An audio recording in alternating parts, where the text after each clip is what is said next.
छत्रपती शिवाजी महाराज की, धर्मवीर छत्रपती संभाजी महाराज की जय। लहूजी, जय लहूजी, जय लहूजी। आद्य क्रांतिगुरु लहूजी वस्ताद साळवे यांच्या स्मारकाच्या भूमिपूजन प्रसंगी सर्वप्रथम हिंदवी स्वराज्याचे सरसंस्थापक छत्रपती शिवरायांना मानाचा मुजरा करतो।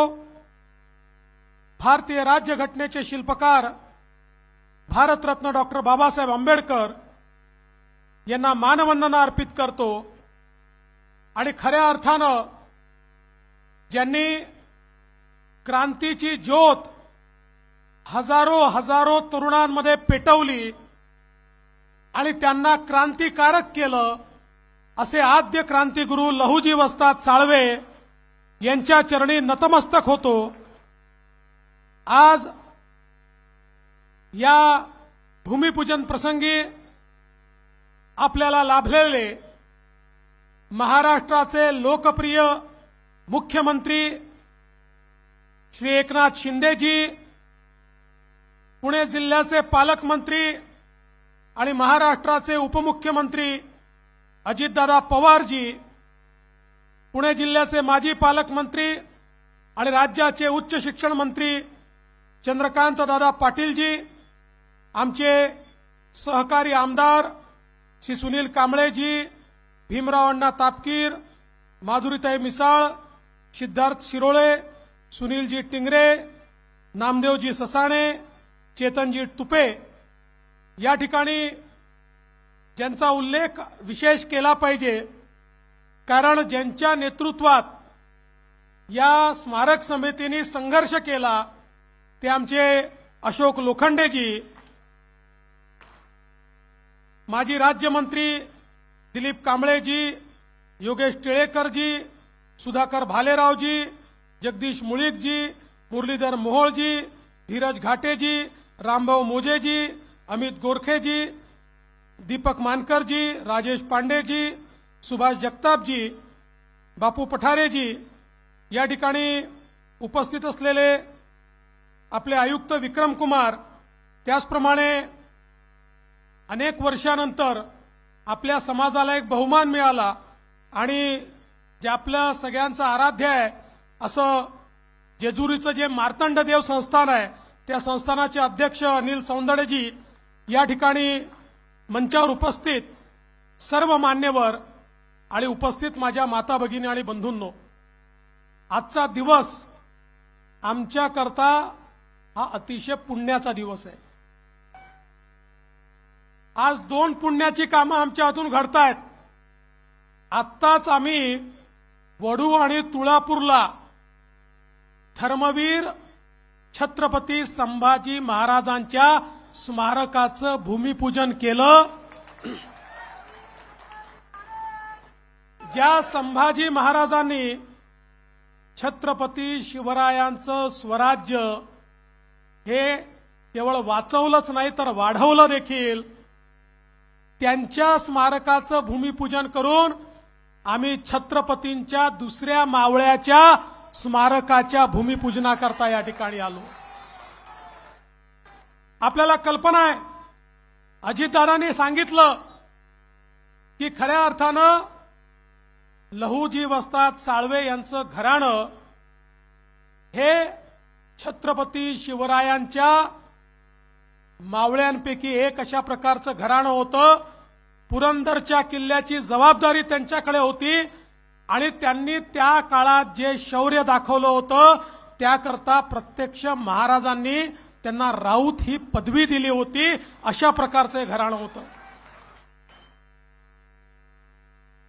लहूजी वस्ताद साळवे यांचे वडील, आपल्याला कल्पना आहे की ते देखील मराठा साम्राज्याकरता लढता लढता धारातीर्थी पडले, इंग्रजांच्या विरुद्ध लढाई लढले आणि 1818 मध्ये लढता लढताच आपल्या जीवाचं बलिदान दिलं आणि त्यावेळी त्यांच्या सोबत छोटे लहुजी वस्ताद देखील त्या ठिकाणी होते।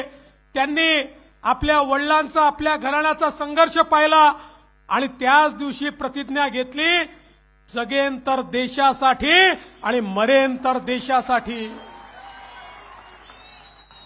आणि त्यानंतर तो काळ असा होता, मराठा साम्राज्य संपलं होतं आणि त्या ठिकाणी इंग्रजांचं राज्य प्रस्थापित होत होतं। इंग्रजांच्या विरुद्ध लढायचं होतं आणि लहुजी वस्ताद साळवेंना माहिती होतं की ज्या प्रकारे इंग्रजांनी आपल्या मराठी माणसाला या ठिकाणी चिरडलाय, ज्या प्रकारे आमच्या मावळ्यांना त्या ठिकाणी चिरडलेलं आहे, पुन्हा एकदा क्रांतीची ज्योत पेटवावी लागेल आणि धगधगत्या रक्ताने या ठिकाणी मैदानात उतरणारे पैलवान तयार करावे लागतील, योद्धा तयार करावे लागतील, शस्त्रांमध्ये पारंगत अशा प्रकारचे वीर तयार करावे लागतील।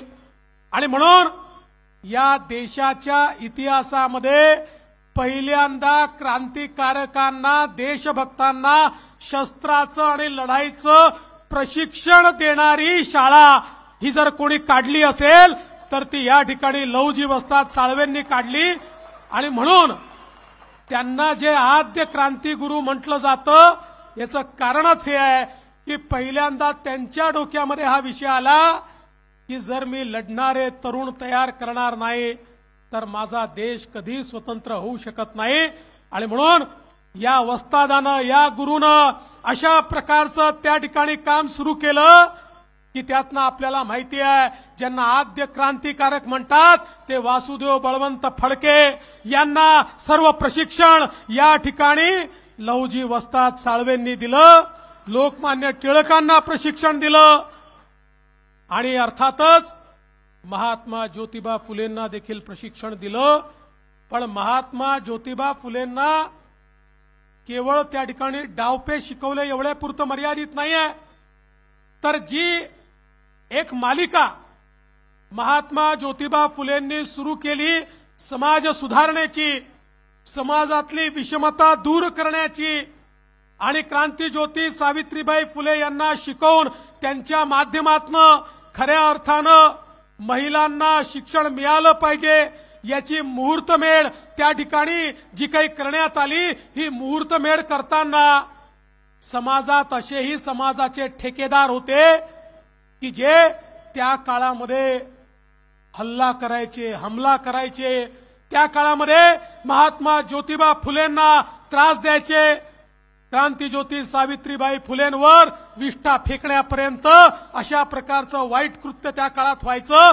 आणि अशा या सगळ्या परिस्थितीमध्ये लहुजी वस्ताद साळवेंनी त्या ठिकाणी महात्मा ज्योतिबा फुलेंना सांगितलं, काळजी करू नका, मी तुमच्या पाठीशी आहे, तुम्ही तुमचं काम करा। आणि एका भिंतीसारखे लहुजी वस्ताद साळवे हे त्या ठिकाणी महात्मा ज्योतिबा फुलेंच्या पाठीशी उभे राहिले आणि त्यानंतर कोणी महात्मा ज्योतिबा फुलेंच्या वाटेला जाण्याची हिम्मत देखील केली नाही। अशा अनेक नावं घेता येतील की ज्या नावांना खऱ्या अर्थानं या ठिकाणी लहुजी वस्ताद साळवे यांनी या देशाकरता प्रशिक्षण दिलं। आणि आपल्याला कल्पना आहे 1857चं युद्ध जे स्वातंत्र्य समर होतं, शिपायांचं बंधन होतं, पहिल्यांदा पुन्हा एकदा भारतातल्या क्रांतिकारकांनी त्या ठिकाणी इंग्रजी साम्राज्य उलथून टाकण्याकरता एक लढाई लढली होती। त्या लढाईमध्ये लहुजी वस्ताद साळवे यांनी प्रशिक्षित केलेले अनेक लोक, अनेक क्रांतिकारक हे त्या ठिकाणी लढत होते। आपल्याला माहिती आहे की 1881 सालापर्यंत, 1818 साली जे काम सुरू केलं अविरत, 1881 सालापर्यंत जोपर्यंत देह ठेवला नाही तोपर्यंत देशाची सेवा ही आद्य क्रांतिगुरू लहुजी वस्ताद साळवे यांनी सोडली नाही। आणि म्हणूनच अशा प्रकारच्या आमच्या थोर क्रांतिकारकाचं आद्य क्रांतिगुरू वस्ताद अशा ज्यांना पदव्या आहेत त्यांचं स्मारक झालं पाहिजे ही मागणी देखील अतिशय रास्त होती। कारण अशा लोकांचं स्मरण करायचं नाही तर नेमकं कोणाचं करायचं, कोणाकडनं स्फुरण घ्यायचं, कोणाकडनं प्रेरणा घ्यायची। अरे ज्यांच्याकडनं प्रेरणा घ्यायची ते तर या ठिकाणी आपल्यामध्येच आहेत आणि म्हणून ती प्रेरणा सगळ्यांपर्यंत पोहोचली पाहिजे हा प्रयत्न आपण सुरू केला। आणि बघा आज हे स्मारक होत आहे। मगाशी अशोकरावांनी उल्लेख केला आमचा तिघांचा या स्मारकाकरता। हे स्मारक झालं पाहिजे याकरताही त्रिमूर्तीची आवश्यकता होती। आम्ही तिघं वेगवेगळ्या ठिकाणी काम करत होतो पण तिघही या ठिकाणी लहुजी वस्तादांचेच चेले होतो, त्याच्यामुळे आपापल्या परीने काम करत होतो। मला आठवतं अशोकराव ज्यावेळेस पहिल्यांदा आले होते आणि आपण कोर्टात केस हारलो होतो आणि प्रश्न होता की आता जागा मिळूच शकत नाही, त्यावेळी आम्ही प्रयत्न केला आणि आम्हाला सांगण्यात आलं की रिझर्वेशन टाकलं तर जागा द्यावीच लागेल। मग तात्काळ आपण रिझर्वेशन टाकलं। हा सगळा इतिहास पुन्हा सांगण्याची आवश्यकता नाही आहे, तो अशोकरावांनी नीट सांगितलेला आहे। पण आज ही त्रिमूर्ती या ठिकाणी एकत्रित आली आणि अशोकराव जे स्वप्न तुम्ही सगळ्यांनी मिळून पाहिलं होतं ते स्वप्न आज पूर्ण होत आहे।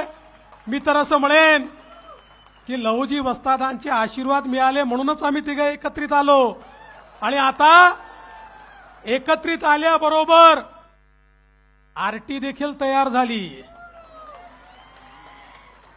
दादांनी त्या ठिकाणी आपल्या भाषणामध्ये आरटीची घोषणा केली, आरटीची तयारी झाली। एवढंच नाही तर माननीय मुख्यमंत्र्यांच्या नेतृत्वात सातत्याने मातंग समाजाच्या माध्यमातून जी मागणी होत होती की आरक्षणाच्या संदर्भात आमच्यावर अन्याय होतो आणि त्यामुळे त्या संदर्भात ब करण्यात यावं याचा अभ्यास करण्याकरता समितीही नेमण्याचं काम हे आपल्याच सरकारने महायुतीच्या सरकारने या ठिकाणी केलंय।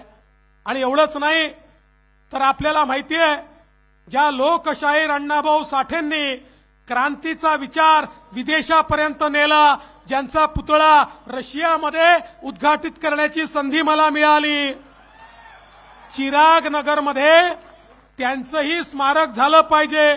मागच्या काळात आपण ते काम म्हाडाला दिलं, काही अडचणी होत्या पण त्या सगळ्या अडचणी दूर झाल्यात।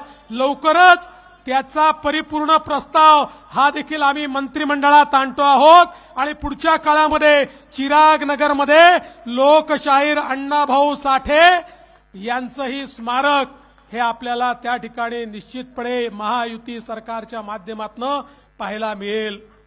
मी या निमित्ताने एवढीच आपल्या सगळ्यांना विनंती करतो की आद्य गुरु लहुजी वस्ताद साळवे हे मातंग समाजाचे जरी असले तरी ते संपूर्ण हिंदुस्थानचे आहेत, ते संपूर्ण मराठी माणसाचे महाराष्ट्राचे आहेत।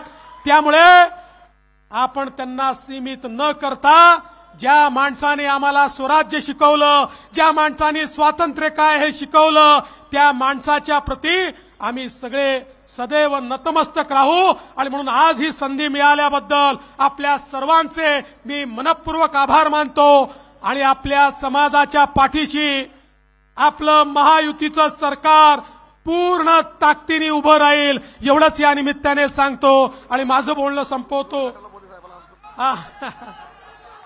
अशोकरावांनी सांगितलं निश्चितपणे या स्मारकाच्या उद्घाटनाला मोदी साहेबांनी यावं, याकरता मुख्यमंत्री अजितदादा आणि मी आम्ही तिघही जण मोदी साहेबांकडे जाऊ आणि उद्घाटनाला मोदी साहेबांनाच आणू एवढा आपल्याला शब्द देतो आणि माझं बोलणं संपवतो।